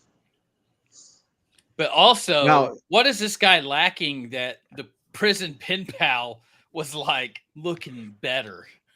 Yeah. Oh, yeah. Like, it's like, Yeah, and I think this is his second wife too. Supposedly, I remember hearing a while back that his first wife left him because of the weird shit that would follow him home. Yeah. There's some. Well, he's got some energy, bro. Because it's like he said she expressed her desire to have him killed so she could get out of her marriage. Like, yeah, there's some haunting. This is what happens, man. You don't screw with shit. You don't know anything about it. Even if it's fake, you don't want to mess with it. People are fucking nuts. They have lost any semblance of reality. Like, their brains are so fucking scrambled. It's insane. MK says that he enjoys them as well, and he says, now see, you keep it under 10K because they don't track those. Prison wallet. Yeah. Dude. Oh my god. Yeah, I don't know. Well, I mean, all this timeline has gotten so weird. We know, what's his name? Zach Bagans. Dude, that motherfucker's gonna bake this shit into the show. Oh yeah. Well, I heard he's getting. So we're here in Pennsylvania with the haunted house. Aaron can't be here tonight. You might have seen in the news that his wife tried to have him whacked. He's taking the night off. Right. Oh yeah. Well, I've heard some stuff about some weird charges popping up on him. Allegations. Yeah. Zach D. Baggins. Yeah, really. Yeah, everything from him getting other shows like theirs canceled, that he's behind that, to also allegations of some creepy pervy stuff too. Really? Yeah, that's. Well, I'm sure he's not a normal dude, but Yeah. Do they all have to be creepers? Like what? Well, I don't know. I don't know if I want to know too much. Pedo. No. That's what the one allegation I saw a video on. I don't know if it's true. I don't even know if it's when people start slinging mud at somebody, people start making shit up too. That's like the number one go-to. It is. Yeah. It's ruining it for everybody. I mean, it's clear he's a D-bag. I mean, he acts like a D-bag, like right there on camera every episode. Yeah, but I would assume that part of that is the. I always kind of assumed that a lot of that was the character. Yeah. Well, the character, like I mean, if you these guys have been on TV for 29 seasons, so like if the character is like a D-bag, then you just lean into it. Mm-hmm. Yeah. Aaron, you go first, or whatever. Like he's always like the last to go in and shit. Yeah, yeah. They always send Aaron this dude in some of the worst shit. Like, you know what we're going to do is we're going to have you spend the night in the basement by yourself, locked in there. And that's where 17 people were murdered. Right. And you have to stay in there with no lights. That's right. For 4 hours. See you tomorrow. Yeah. Lots of luck. Yeah. Yeah. And a lot of it is bullshit, but yeah, it is. I think they're all fake, but I love them all. I don't care. It's fun. Yeah. Golly. Well, hopefully he but ever has since better luck on his third. Why? How about this? How about don't get married until don't get remarried, because he's got to get a divorce first. Don't get remarried until you're done with the show and you've cleansed your soul. Right? You just you've gone to whatever, priest, shaman, priest, whatever it takes. All of them. All of them. You need all of them. All of them. Homeboy needs like a gangbang cleansing. Yeah. Like Sage's chakra with crystals or something. I don't know. Yeah. Seriously. Like he's got some major bad juju. Our whole timeline has been screwed up since they activated that particle accelerator that they started. Remember that they started that thing up and then had to shut it down. Yeah, I remember that. That's when they broke reality, dude. You think they broke reality? I can see it. Oh, They split the timeline, man. Yeah, they broke reality. Yeah, it wouldn't surprise me. Because it just keeps getting weirder and fucking weirder since then. Like it's a rapid escalation of everything just getting fucking weirder. A lot of weird shit. Yeah, I can't argue, unfortunately, with that because it's very accurate that there is a lot of weird shit that's going on. I think, and it's just getting faster and faster. Like you're right, and it's not just weirder; it's like faster. Yeah, yeah. It's a rapid escalation these past few years since then. Yeah, I don't know, man. That's ground zero. I don't know. It's so weird too. With the hard part is like, I'm as a father, I'm trying to do everything I can to keep my kids their lives as normal as possible. So they don't know any of this shit. They don't know anything. Like, yeah. I mean, a lot of that they don't know shit because they're kids, but like, no, they really like, like we even try to limit like phone use and TV use and all this other stuff. Mm-hmm. And like, man, like they, I mean, they know more than probably we did as kids, but not too much more, not too much more. I try to, I don't know, man. It's hard. All they know is like, sports basically. What were you saying, Doc? It's like they know, but they didn't. They didn't seek it. There's a difference between seeking knowledge and just having it blasted at you all the time. You know what I mean? Yeah, this is true. Yeah, 100%. Well, it's also crazy too because like they, well, it's just like I'm still amazed. Like I'm always amazed at like the stuff that their generation like gets bothered by that we didn't have options to. Right. Like what was it the other day? My kids were like, one of my kid had to go to the bathroom, and I was up there. I was like, "Well, go to the bathroom then." She was like, "Pause the TV, pause it," right? Yeah. And with the remote, we had lost the remote or something. I was like, "I'm not pausing it. I can't pause it. We don't have the remote." When I was your age, I broke into this like old school old man thing. When I was your age, we just had to like wait till the commercial. Yeah, wait till the commercial. And if we had to go in the middle of a show, you had to like try to see it during summer when the reruns happened, and they never did the reruns in order. They just shuffled them. So you had to like watch, right? Because God forbid you can't see that one episode. Yeah. Uh-oh. Did I freeze? And that one episode would be the one they never showed again. Yeah, for sure. Yeah. I have this weird thing where like my wife, she loves to watch Big Bang Theory and Friends, right? I mean, that's like her like cleaning the house kind of shit. Yeah. She's watched both series like so many times. But it's this really weird thing where, maybe because my office is not at our house, or whatever, maybe I'm outside. I'll come in and she'll be watching it. And it's like, it's always the same fucking episode. Could be like 6 months since she went and watched it, and it's like, it's the same damn episode. And sometimes it's even like, it's like 30 seconds after the previous minute that I heard the last time 3 months ago. It's so weird, man. I swear to God, I'm like, what the hell is this? And she always makes fun of me because I didn't like that show.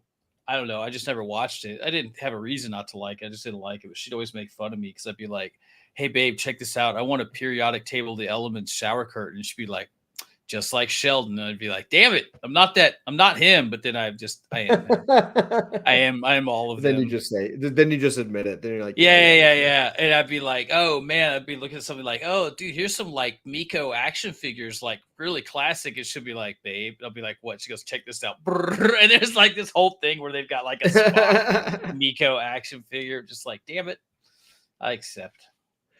That's hilarious, dude. That is a cool reality show. Reality says at CERN they are turning lead into gold now.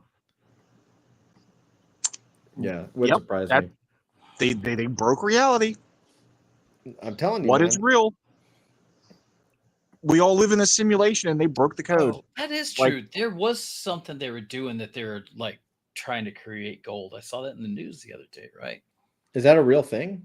I swear to God, I saw something like that. It's just rearranging protons, neutrons, and electrons. Yeah. You arrange them. Like, you know, God. That's how they're gonna get Fort Knox back to full stack.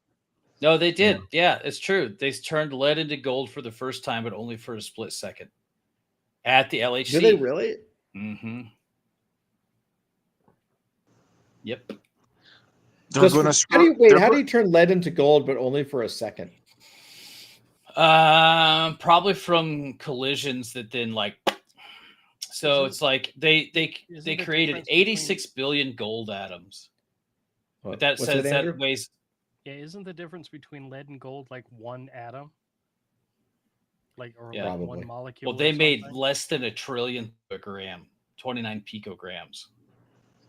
So they can create 89,000 gold atoms every second. Each atom only exists for a tiny fraction before breaking it apart. Doesn't really say what they're doing to do that. I guess they're just smashing shit together and things combine. I'm pretty sure it's something we really shouldn't fuck with, and it is not going to go well for us. Probably not. Yeah. Oh yeah, they're trying to knock 3 protons out of lead to turn them into gold. Jeez. Yeah, how could this ever go wrong? We probably won't survive to find out. Probably not. Hey, Avery. What's up? Tell me what you think about the Simon Bisley painting.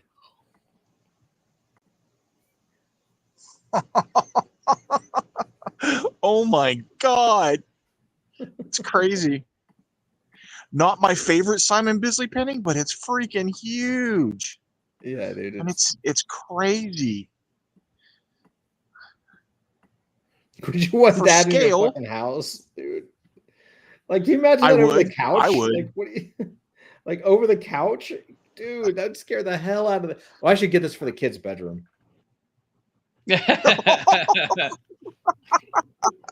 Your kids would probably love it. They probably would. They're so used to seeing weird monsters and shit, I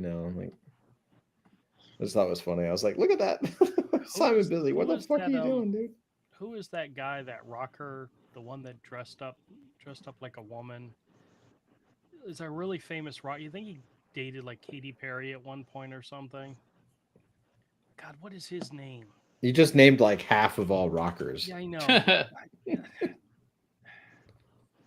I don't know. He's got a girl. He got a girl's name. I'm forgetting his name. Christ.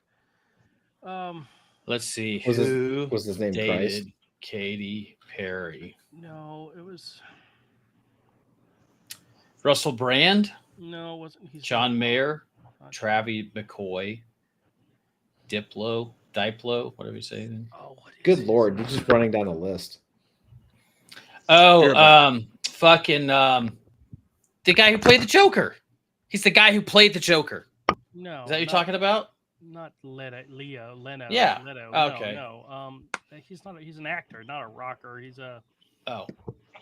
It's you not said a Alice rocker. Cooper. It's Oh, geez. D. Snyder. No. What is his name? Marilyn Manson. Marilyn Manson. Oh. Apparently, I mean, D. Snyder also dressed like a woman, though. Yeah.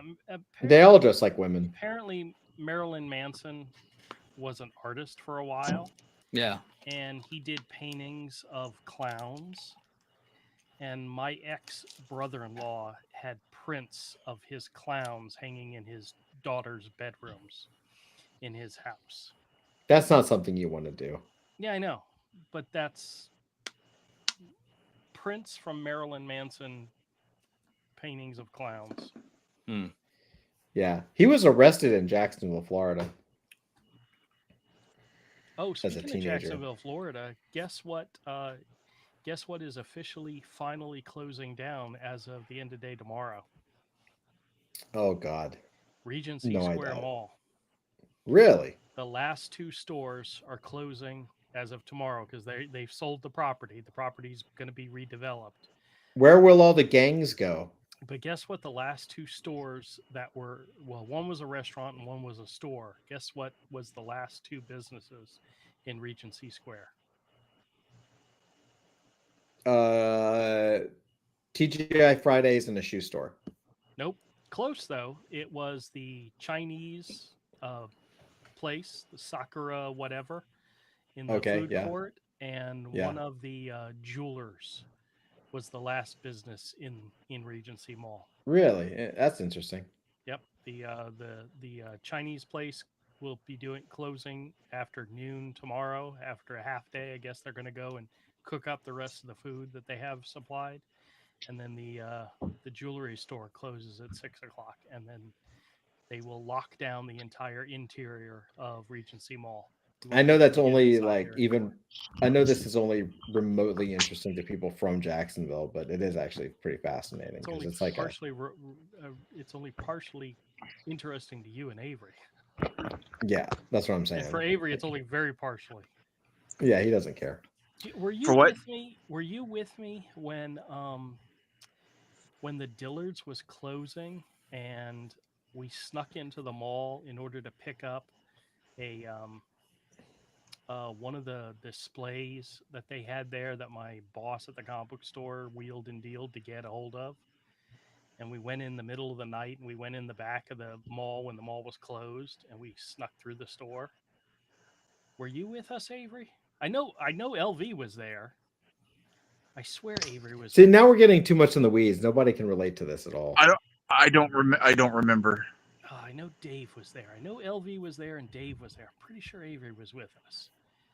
But we were like in the mall after hours, like we had gone through the loading dock for Dillard's in order to pick this. I mean, we're literally stealing from the mall. I mean, we weren't supposed to be there, but you weren't doing anything wrong, and that is what the official record would say. Yeah. Well, if we got caught, we were like, no, we're just picking up this thing. I mean, Dillard's was going out of business, and they were selling off their displays. Yeah. And he made a deal with the guy to get one of the displays, and we went. That's pretty cool. To pick it up. Do you remember? I swear you were with us, Todd. I might have been. When I was up to no good, you were with me. Yeah, probably. Yeah. I don't remember. 90% of the time, Todd was with me when I was up to no good. I know. Well, I was the voice of reason, I'm sure. Check this out. I just found this great. Driver. Well, go for it, Doc. Oh, I was just cruising Twitter and found this this feed with a whole bunch of really cool, like old school fantasy sci-fi art. But there is a really cool Simon Bisley Lobo that I have on the screen. But he's got a whole bunch of shit on here. Share it. I did. I see it. Yeah. He's just sharing that. Yeah. But he's got That's some awesome. shit. I don't know. I mean, like this is just like collection of stuff. I love this old like fantasy cover art kind of stuff. This is what I saw that caught my eye though. Like that. I saw a car commercial for some company. It was a foreign commercial, but they did live action of the Dungeons and Dragons cartoon from the 80s for this modern car dude, commercial. I think I saw something like that too. It was wild. Yeah. I love this stuff though, man. Like there was just a time when this stuff made so much sense. Oh, the new I think the new Heavy Metal magazine was shipping. I saw someone say they got their issue just the other day. Because they stopped printing for a while. Yeah. This is cool. Look at that. That's really cool. That's cool. Check this out too, man. Avery's been in a couple of those issues. Oh yeah? That's yeah, Heavy Metal magazine guy. That's awesome, man. I had a couple of stories and had some issues of Heavy Metal. That's badass, one was in a regular issue, one was in some kind of special. Dude, you guys got to talk to freaking Jason from Warp Chain, who used to work with the guys at Heavy Metal. He used to work with the Frazetta estate. I'm gonna do it. You've been pushing me. I'm gonna. Do you got to do it, man. Like these guys are I know. so amped to speak with you. Like they would. Right. I mean, like Jason's a good dude. I've just been super heads down, but no, now that you look, you're now that you're back from travels, you can bother the shit out of me. I will. We can catch up and we can do it. I promise I will. Yeah. I will bother you a lot. Let's go. There's another little Conan. That's dope. Action right great. there. This Who is did that? Ken Kelly. That's why. Yeah. Ken Kelly. Dude, Ken Kelly. You see that? I haven't heard that name in a long time. But this Dude, doesn't I look always like loved Ken the way he Kelly draws his down. muscles. Just look at this signature. It doesn't look like his signature, but It says yeah. CWC Ken Kelly's sick though. Oh, and unless this is a K, Ken WKELLE. Here's the Y. Okay. Yeah. He just makes a weird K. The muscles look like his. Like he always has this green. He puts like greens in his muscle structures. Mm-hmm. MK says it looks like Kevin Sorbo. Elric. Yeah. Man, this is like good, dude. It's like if there's just like a technical skill that is not appreciated with this kind of art anymore.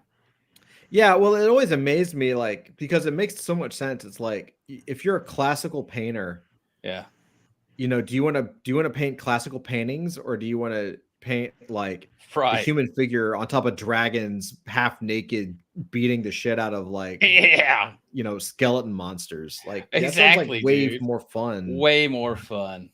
Way more fun. Old movie posters and stuff. Anyway, I love scrolling through stuff like this. Oh yeah, dude, you're like, I can spend a lot of time. Here's some more Conan. I like how this is Greg how Staples. this is how you satisfy the need to be on X without going to crypto Twitter. Dude, 100%, dude. It's all art. Like my art stuff that I like, that is, if I repost stuff, it's usually some cool art that I found. Like I cannot stand Twitter. It's all stuff like this. This is the only thing that actually like saves me. And also this account, the ultra what the fuck is his name? He always posts like the weird Japanese like clips from Japanese body horror movies and stuff. Yeah, I follow that guy. Yeah. I love that dude, man. This is cool. We need more of that, man.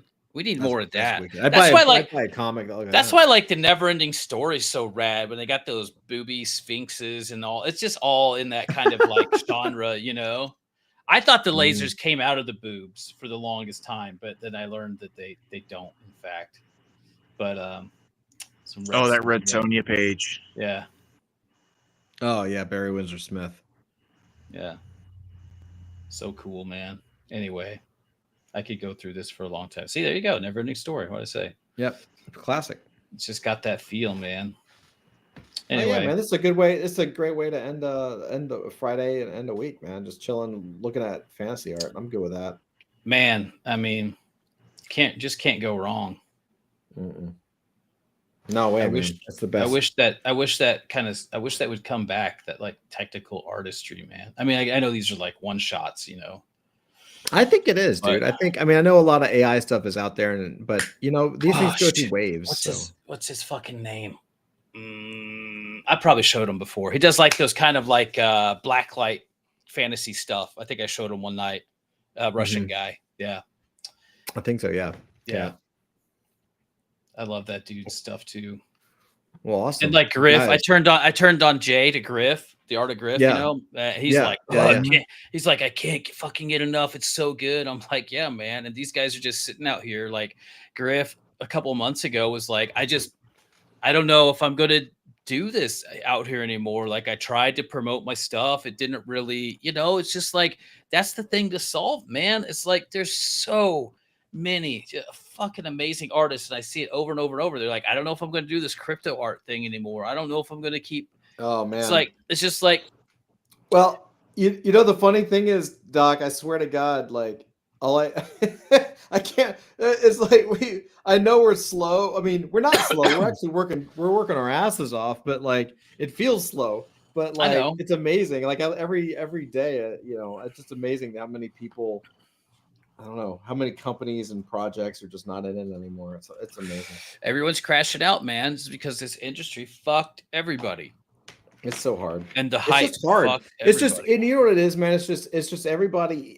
This is so early, bro. We're early by an entire generation. Do you know what I mean? No, I get it. But it's like, just because like, I agree with you there, but then there's like you're still so early guys, and like they're just telling you, all they're trying to say is like, hey man, it's okay you lost that money because you're still in here doing this thing with us, and it's so important. Why we're like stealing all this shit from you. Well, that's just people. That's of course. That's just. But see, but it all gets conflated, man. It all gets conflated with this. Like your early thing becomes the slogan of the people who are fucking you over, and then there's the we're so early of the people who is like actually out here trying to change stuff. And but unfortunately, you know, the grift is like way louder, and it's super sad. And I'm really almost to the point where I don't even want to participate anymore, but I don't have anything else to go back to. So it's like the only option, legitimate only option, is to leverage all the people that we know and get louder than everybody else and just say, I don't give a shit about crypto Twitter. Fuck all of you, whatever, right? We're going to go build this thing and position it outside of your bubble. We're going to use these principles, which doesn't necessarily mean it has to be an NFT. You know, it should at least accept blockchain or reward something with some blockchain as just a core, simple, hey, micro payments, cross-border payments. It's simpler than like rewarding engagement with real cash, because then it's like you got to get money transmitter licenses, a bunch of weird stuff. Crypto is just like, you know, right? And just making something simple and accessible and trying to refocus what is modern pop culture. Everybody went too far, and MK says you saw G Money folded 90cc, right? I did. Mm-hmm. I was actually thinking about you and what you were thinking about that, MK. You know, maybe later. I'd love to get your thoughts on that. Yeah, it's sad because dude is like phenomenal. He's doing great work. Like I just don't. It bothers me. It's like crypto was an allergic reaction to corporate society and losing your rights and all that stuff. Web3 was this natural extension where we were supposed to be using all this blockchain stuff to build amazing products, but now it's become the thing that we're all trying to escape. So the only natural answer is to have another allergic reaction. And now we do like the sub pop 90s indie culture, subculture, underground shit. And we work to push that forward. You know what I mean? No, it's like, this is the cycle, man. Like, I have something, a chart called the skill curve that I used to teach. And I called it the skill curve. It's actually based off of Paul Graham had a chart called the startup curve. Mm-hmm. And I used to look at that, and I realized one day that he was wrong. He's right in the flow of the chart, but he's wrong. It's not a startup curve, it's a skill curve, because riding a bike follows the same path. It's like this spike, and a spike of hype, like where you're inspired, and then you try to do the thing and you crash. And then there's like a flat line, and then there's a dip where you're about to give up. And then if you survive the dip where you either die and go away, or you start the hard journey of building up. And this is where we are now. Like we are past the hype cycle for the most part, and at least in our genre of it, where we had the inspiration in 2021, that crashes in 2022. It hasn't regained, it's flat. People are dipping out. And now it's going to start going back. And the people who are still here, it's going to start to kind of do this again. I think so. But man. I think people have realized. I mean, everybody that I talk to with Web3 Comic-Con and everything, like everybody realized that it's like time to, like, you have to pull back. It's like everyone went 100%, 150, 250% into Web3, and then, but it feels like a really big community, but it's not. It's not big enough to sustain all of these projects. Yeah. And so everyone that I talked to realized, just like we did with Adult Fantasy, like, oh shit, no, if we're going to have a real company, if we're really going to do this, we need to have a real strategy that also includes people who are not in Web3. And if that happens, if you're going to do that, and a lot of people got caught because they put so much into Web3 gaming, Web3 this, Web3 that, Web3 crypto this, crypto that, they can't go to Web2. They can't do it. Yeah. They have no entry point. They can't go back. And so they're just burning out. Whereas, you know, we are very, very lucky in that regard. Like, Dude, there's been like kind of a slow burn. 10 game studios, Web3 game studios have closed down. There's another one I just saw earlier. And I'm talking like we raised $19 million kind of studio. Yeah, dude, look, all I got to say is we may be quiet, but we're still here, man. You know, like saying, legitimately on the same project, on the same mission, marching forward. It's just, we just have to, unveil it in a minute. Like it's taken a lot of work to get to say, oh, Web 2. Okay, I know, cool. I know. And then move everything kind of over and figure that shit out. Man. I'm gonna build the platform, dude. I'm gonna build the thing. I have to. I have to at this point. I have to. Yeah. And I finally found people that I think will support it. I have to work out the economics of how it'll run. And then, the back end has always been like this, like, decentralized creative staffing kind of thing. Yep. That moves into like this front facing thing. And then it's all kind of circular and secular. I have to figure out how to get enough revenue flow to keep the thing afloat while people are discovering indie stuff, or we're helping indie people polish the last, the last 3-month sprint to get their game out or their art, or like, hey, these guys, you want to do a comic book? I'm going to hook you up with these guys. They'll do a one-off, or like, we got merchandise, setting all that stuff on the back end so we can be like service people. So it's like, no matter what stage you're at and what you need, we're ready. Like, you need some merchandise, you want to do some one-off stuff, you want people to play your game to earn some points with some other partner over here. We have all the programs and solutions for all that to happen so that it's super synergistic and people will want to explore.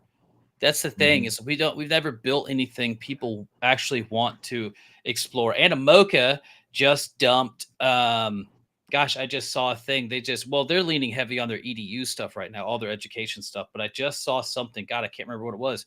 Just before the stream, they just invested like, over $10 million in something, and they have not been investing because they basically were like, we tried to be a VC too much instead of an ecosystem. Well, that's what MK just said. Animoca splashed a lot of cash. Wonder the return ratio, because they didn't actually build the ecosystem. Right. I'm going to build the ecosystem. That's what I mean. That's literally how I'm positioning this, as like, I'm going to make an indie Animoca. Yep. Right. That's awesome. I mean, like, it's going to be crowdfunded.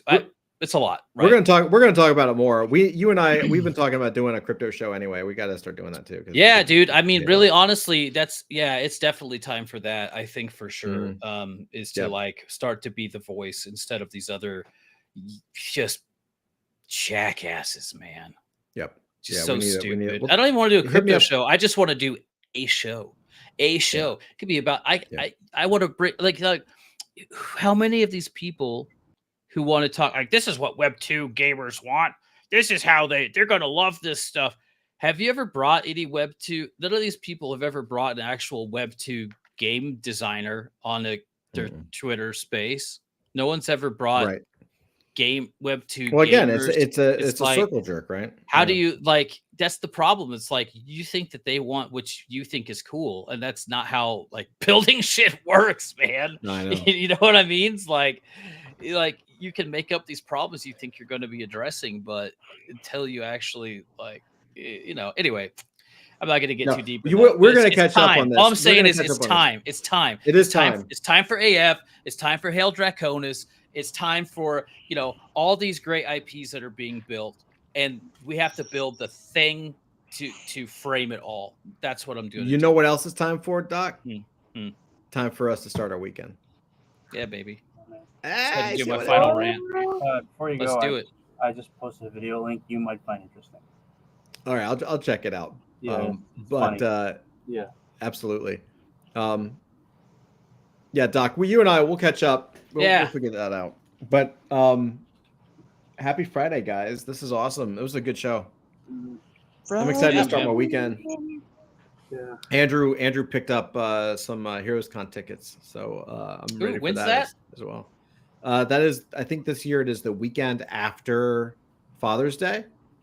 MK, have a great weekend. MK, are you coming later, to MK. Heroes Con? MK, you got to bring the family to Heroes Con. We'll hang out. Damn, North Carolina. Dude, I wish. Got to do it. Got to do it. We I can chill out. Let's do it. Impromptu. really wish- Impromptu. I'll bring the bratwursts. We'll have a nice barbecue. That's in your neck of the Good. woods, right? Yeah. Yeah, man. East Coast. Let's go. Not that far. It's not that far. I know, Doc, man. I'm talking to you.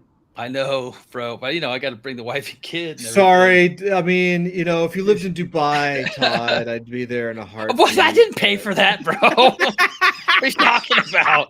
I didn't pay for that shit.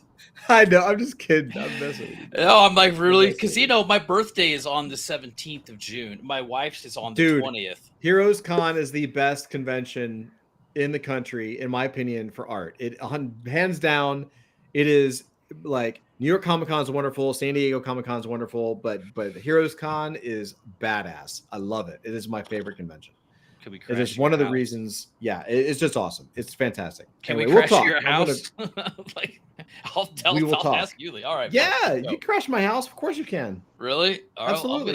I'll ask Yuli, man. It could be cool if I can figure something out. Come on, man. Let's go. All right. I'm dead serious. You can come to my house. Yeah. Anyway, love you guys. Happy weekend. Happy Friday. Happy Nerd Den. Reality, thank you so much for showing up. He says, have a nice one and good next week. Yeah. You too, brother. MK, thanks for showing up. Love you too, man. And we will talk to you guys next week. And let me know if you want to know more about this AI stuff. I have no problem diving into that more. So, all right, guys. Love you all. Take care. Later. God bless.